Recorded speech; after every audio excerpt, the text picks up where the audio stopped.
ये बात जो अब मैं करने जा रही हूँ इसको आपने बहुत ध्यान से सुनना है और इसको समझना है कि असल में क्या मसला क्या है।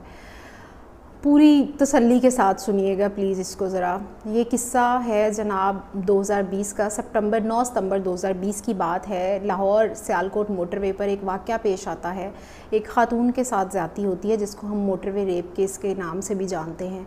और पूरे का पूरा जो मीडिया है, बड़े मीडिया हाउसेस, बड़े सहाफ़ी, NGOs, journalist, each and everyone, सब जो हैं वो इमरान ख़ान साहब को ब्लेम करना शुरू कर देते हैं कि जनाब आप इस पे नोटिस लें और जो मुल्ज़मान हैं उनको कैफ़रे किरदार तक पहुंचाएं। और हर कोई वज़ीर आज़म पर तनकीद कर रहा है, उस वक्त का ये जो वज़ीर आज़म हैं उन पे तनकीद कर रहा है और सब कुछ हो रहा है। अच्छा, अब बात ये है कि मार्च 2021 में वो एंटी टेररिज्म लाहौर की कोर्ट जो है वो सज़ा देती है। 2 मुल्ज़मान हैं उनको सज़ा देती है और दोनों को सज़ाए मौत सुना दी जाती है। 14 साल की कैद सुनाई जाती है, 2-2 लाख के जुर्माने सुनाए जाते हैं और भी बहुत सारी दफ़ात उसमें लगाई जाती हैं। लेकिन विक्टिम जो है वो सामने नहीं आता, विक्टिम का नाम सामने नहीं आता। विक्टिम कौन है? विक्टिम एक ख़ातून थी, बच्चे थे उनके साथ, जो थोड़ी बहुत चीज़ें पता चलती हैं क्योंकि विक्टिम सामने आना नहीं चाहता और मीडिया में भी उसको रिपोर्ट नहीं किया जाता। बट स्टिल इंसाफ भी उनको मिलता है और फिर सारा किस्सा जो भी था वो आप सब ने फॉलो किया उस केस को, सबको पता है कि वो क्या हुआ। क्योंकि विक्टिम जानता है कि मेरी सोसाइटी जो है वो किस तरह की है, मुझे किस तरह से बाद में ट्रीट किया जाएगा।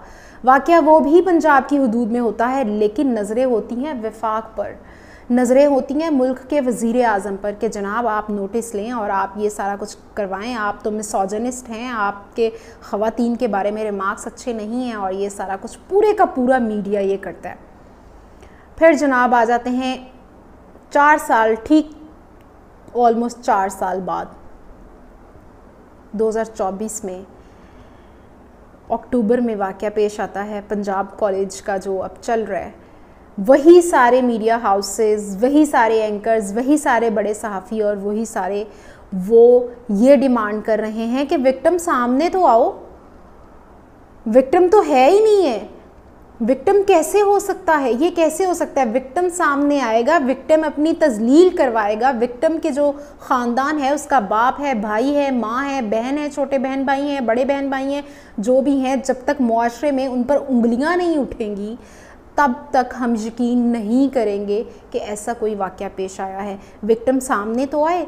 अगर विक्टिम सामने नहीं आ रहा, विक्टिम तो है ही नहीं, ऐसा कुछ हुआ ही नहीं है। ये वही सारे सहाफ़ी हैं, ये वही सारे लोग हैं, ये वही सारे मीडिया हाउसेस हैं, ये वही सारे एंकर्स हैं, ये वही सारे जर्नलिस्ट हैं, ये वही सारे तज्ज़ियाकार हैं, वही सारे दानिश्वर हैं जो उस टाइम पर डिमांड कर रहे थे कि जनाब विक्टिम का नाम नहीं लेना, विक्टिम अगर सामने नहीं आना चाहता तो विक्टिम सामने ना आए। लेकिन आज वही लोग हमें ये बता रहे हैं कि विक्टिम नहीं है, विक्टिम सामने ही नहीं आ रहा, उसका नाम ही पता नहीं चल रहा। तो उस कॉलेज के जो हज़ारों स्टूडेंट्स हैं वो क्यों सरापा एहतजाज हैं? सिर्फ एक कैंपस की आप तादाद निकाल के देख लीजिए, आपको पता चल जाएगा एक कैंपस में कितने स्टूडेंट्स हैं। एक क्लास के फर्स्ट ईयर के स्टूडेंट्स, उसके सेक्शंस, उसकी subject wise, pre medical, pre engineering, general science और ICS और इन सब की ये आप तादाद निकाल के देखें, आपको खुद अंदाज़ा हो जाएगा कि कितने स्टूडेंट्स हैं। लेकिन उसके बावजूद आप सब ये कह रहे हैं कि विक्टिम जो है वो सामने नहीं आ रहा, इसलिए विक्टिम तो है ही नहीं है। क्या आप सब ये नहीं जानते कि ये मुआशरा किस तरह का है? क्या आप सब ये नहीं जानते कि सोसाइटी किस तरह की है? आप क्यों चाहते हैं कि वो सामने आए, उनकी तजलील हो, मुआशरे में उन पर उंगली उठे और वो शर्मिंदा फिरें? तब जाकर आप यकीन करेंगे कि कुछ हुआ है। और इसी सूबे की एक वज़ीर आला जो है वो ख़ातून है, उन्होंने अपनी पहली तकरीर में फरमाया ख़वातीन मेरी रेड लाइन है। और उसी ख़ातून की काबीना की एक जो मिनिस्टर हैं वो आकर ट्वीट करती हैं, वो इतला देती हैं जनाब हम भरपूर कोशिश कर रहे हैं कि हमें पता चले, लेकिन कोई सामने नहीं आ रहा। कोई सामने आएगा तब हम यकीन करेंगे कि कुछ हुआ है। लेकिन वही ख़ातून अपने केसेस भुगत रही हैं, दीगर अपने सियासी मुखालिफिन के ख़िलाफ़ वो चला रही हैं केसेस और सब कुछ कर रही हैं कि जनाब ये मेरी किरदार कुशी कर रहे हैं। इस वक्त जिस शहर में ये वाक़या, मुबैना वाक़या जो पेश आया है, उस शहर की वो सूबाई दारुल हुकूमत है, वहाँ पे जो चीफ़ जस्टिस हैं उस सूबे की, लाहौर हाई कोर्ट की, वो ख़ातून है।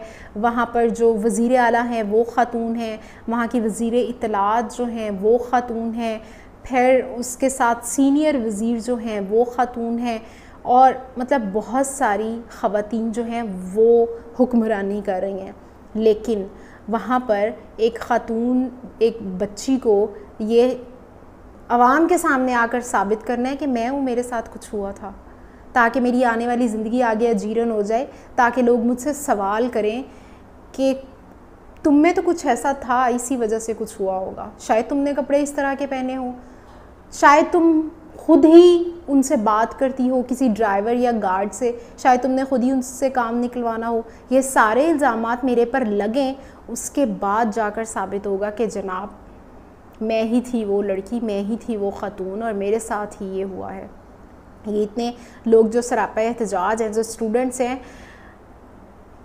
उनके साथ जो पंजाब पुलिस ने किया है ये भी आपका किया धरा है। पंजाब पुलिस के मुंह को जो खून आपने लगाया है पिछले 2 साल से, ये वही खून आज नज़र आया है कि उनको तमीज़ और तफरीक और तहज़ीब भूल गई है कि एक सियासी जमात पर क्रैकडाउन में और टीनेजर्स जो स्टूडेंट्स हैं उनको हैंडल करने में कितना फ़र्क है। उनके मुंह को जो खून लगा है कि इसकी आंख निकाल दो, उसका नाक तोड़ दो, उसका कान काट दो, इसका बाजू उखाड़ दो, उसकी टांग तोड़ दो, ये जो खून लगा है उनके मुंह पर, ये उनके डीएनए से जल्दी नहीं जाएगा। ये जब तक जाएगा तब तक बहुत देर हो चुकी होगी और हो सकता है तब तक आपका वक्त ख़त्म हो चुका हो। फिर आपने ये रोना पिटना और ये सारी चीज़ें नहीं करनी कि जनाब ये पंजाब पुलिस क्या कर रही है।